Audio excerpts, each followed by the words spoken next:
Retour de la Coupe d'Europe cette semaine. Tottenham, Ajax mardi soir, Barcelone, Liverpool mercredi soir, et l'Europa League jeudi soir. À ce stade de la compétition, 4 équipes restent encore en lice pour soulever le trophée le 29 mai prochain au stade olympique de Bakou. Parmi les prétendants, Francfort et Chelsea, adversaires à 21 h à la Commerzbank Arena.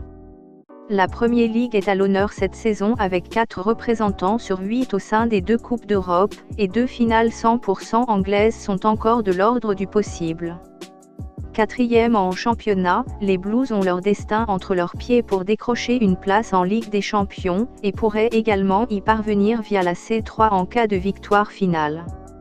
Encore faudra-t-il se défaire de l'Eintracht, tombeur de l'Inter Milan ou encore de Benfica lors des tours précédents et assez surprenant depuis le début de saison. Les hommes de Maurizio Sarri peuvent-ils se laisser surprendre? En 12 matchs d'Europa League cette saison, Francfort en a remporté 9, pour 2 matchs nuls et un seul défaite, l'aller à Benfica, 2-4, lors du tour précédent.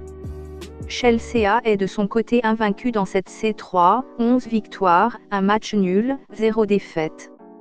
En 2019, Francfort affiche un bilan de 6 victoires, 4 matchs nuls et un seul défaite en 11 matchs à domicile.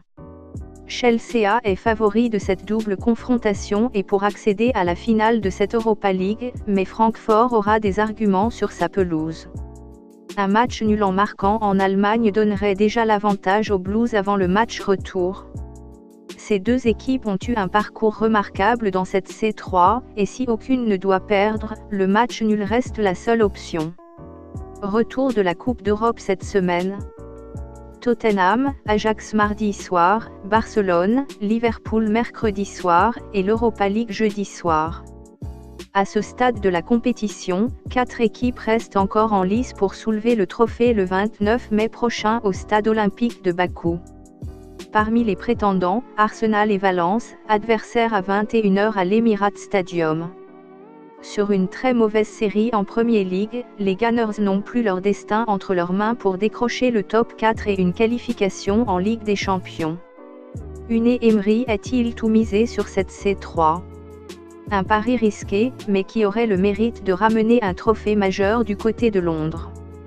Avant-dernier obstacle, le FC Valence, qui réalise une excellente deuxième partie de saison et pourrait poser de gros problèmes aux Gunners. Bilan d'Arsenal à domicile toutes compétitions confondues, 20 victoires, 3 matchs nuls, 4 défaites. En 2019, Valence a disputé 15 matchs à l'extérieur toutes compétitions confondues, pour 6 victoires, 4 matchs nuls et 5 défaites. Un bilan mitigé. Lors du tour précédent, Arsenal a sorti Naples, notamment grâce à son succès 2-0 à domicile lors du match aller. Valence a toutes ses chances dans cette double confrontation face à Arsenal, mais le match aller à l'Emirates Stadium devrait tourner en faveur des Gunners. Unai Emery est spécialiste de la compétition et ramener le trophée semble être devenu une priorité du côté de Londres. D'autant qu'il donne accès à la Ligue des Champions.